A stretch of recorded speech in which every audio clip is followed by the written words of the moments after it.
یونس نام۔ اس سورہ کا نام حسب دستور محض علامت کے طور پر آیت 98 سے لیا گیا ہے، جس میں اشارتاً حضرت یونس کا ذکر آیا ہے۔ سورہ کا موضوع بحث حضرت یونس کا قصہ نہیں ہے۔ مقام نزول۔ روایات سے معلوم ہوتا ہے اور نفس مضمون سے اس کی تائید ہوتی ہے کہ یہ پوری سورہ مکے میں نازل ہوئی ہے۔ بعض لوگوں کا گمان ہے کہ اس کی بعض آیتیں مدنی دور کی ہیں، لیکن یہ محض ایک سطحی قیاس ہے۔ سلسلہ کلام پر غور کرنے سے صاف محسوس ہو جاتا ہے کہ یہ مختلف تقریروں یا مختلف مواقع پر اتری ہوئی آیتوں کا مجموعہ نہیں ہے، بلکہ شروع سے آخر تک ایک ہی مربوط تقریر ہے جو بیک وقت نازل ہوئی ہوگی، اور مضمون کلام اس بات پر صریح دلالت کر رہا ہے کہ یہ مکی دور کا کلام ہے۔ زمانہ نزول۔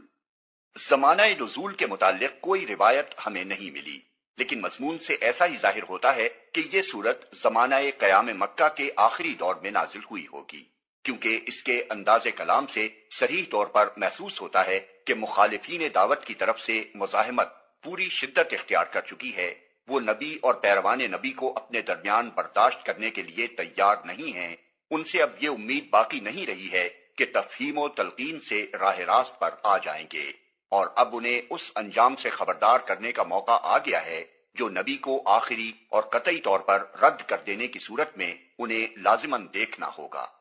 مضمون کی یہی خصوصیات ہمیں بتاتی ہیں کہ کون سی صورتیں مکہ کے آخری دور سے تعلق رکھتی ہیں، لیکن اس سورہ میں ہجرت کی طرف بھی کوئی اشارہ نہیں پایا جاتا، اس لیے اس کا زمانہ ان صورتوں سے پہلے کا سمجھنا چاہیے جن میں کوئی نہ کوئی خفی یا جلی اشارہ ہم کو ہجرت کے متعلق ملتا ہے۔ زمانے کی اس تعیین کے بعد تاریخی پس منظر بیان کرنے کی ضرورت باقی نہیں رہتی، کیونکہ اس دور کا تاریخی پس منظر سورہ انعام اور سورہ اعراف کے دیباچوں میں بیان کیا جا چکا ہے۔ موضوع تقریر دعوت، فہمائش اور تنبیہ ہے۔ کلام کا آغاز اس طرح ہوتا ہے کہ لوگ ایک انسان کے پیغام نبوت پیش کرنے پر حیران ہیں اور اسے خواہ مخواہ ساحری کا الزام دے رہے ہیں، حالانکہ جو بات وہ پیش کر رہا ہے اس میں کوئی چیز بھی نہ تو عجیب ہی ہے اور نہ سحر و کہانت ہی سے تعلق رکھتی ہے۔ وہ تو دو اہم حقیقتوں سے تم کو آگاہ کر رہا ہے، ایک یہ کہ جو خدا اس کائنات کا خالق ہے اور اس کا انتظام عملاً چلا رہا ہے، صرف وہی تمہارا مالک و آقا ہے، اور تنہا اسی کا یہ حق ہے کہ تم اس کی بندگی کرو۔ دوسری یہ کہ موجودہ دنیاوی زندگی کے بعد زندگی کا ایک اور دور آنے والا ہے جس میں تم دوبارہ پیدا کیے جاؤ گے، اپنی موجودہ زندگی کے پورے کارنامے کا حساب دو گے، اور اس بنیادی سوال پر جزا یا سزا پاؤ گے کہ تم نے اسی خدا کو اپنا آقا مان کر اس کے منشا کے مطابق نیک رویہ اختیار کیا یا اس کے خلاف عمل کرتے رہے۔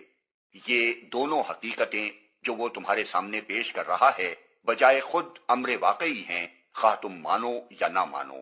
وہ تمہیں دعوت دیتا ہے کہ تم انہیں مان لو اور اپنی زندگی کو ان کے مطابق بنا لو۔ اس کی یہ دعوت اگر تم قبول کرو گے تو تمہارا اپنا انجام بہتر ہوگا، ورنہ خود ہی برا نتیجہ دیکھو گے۔ مباحث۔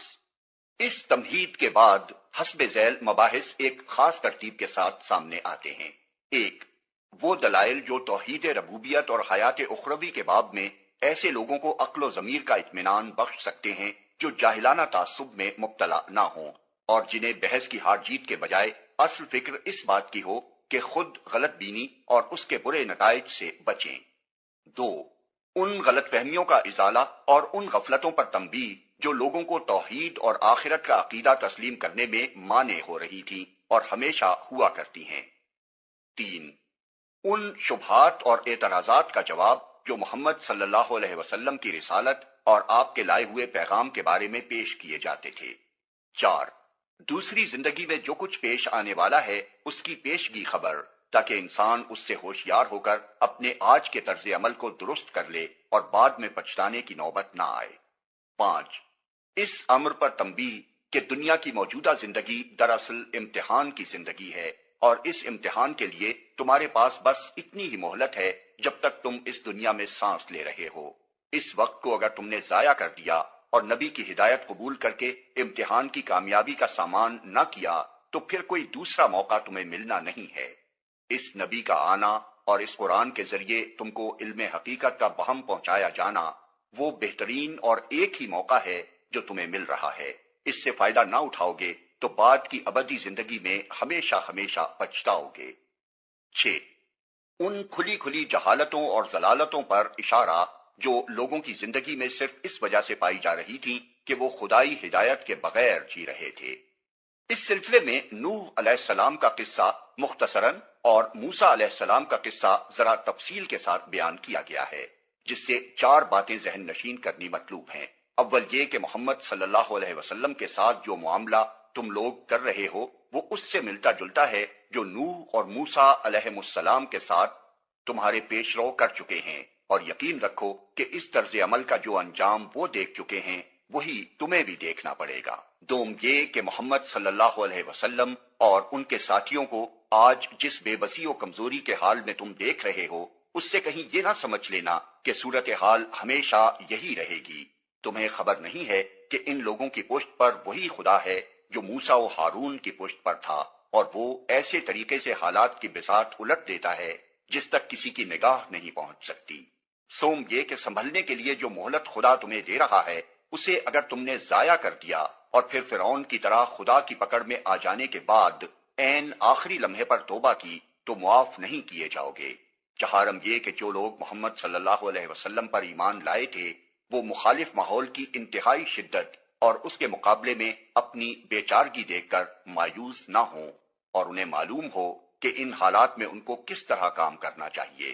نیز وہ اس امر پر بھی متنبہ ہو جائیں کہ جب اللہ تعالیٰ اپنے فضل سے ان کو اس حالت سے نکال دے تو کہیں وہ اس روش پر نہ چل پڑیں جو بنی اسرائیل نے مصر سے نجات پا کر اختیار کی۔ آخر میں اعلان کیا گیا ہے کہ یہ عقیدہ اور یہ مسلک ہے جس پر چلنے کی اللہ نے اپنے پیغمبر کو ہدایت کی ہے۔ اس میں قطعاً کوئی ترمیم نہیں کی جا سکتی۔ جو اسے قبول کرے گا وہ اپنا بھلا کرے گا، اور جو اس کو چھوڑ کر غلط راہوں میں بھٹکے گا وہ اپنا ہی کچھ بگاڑے گا۔ Like, share and subscribe for more videos.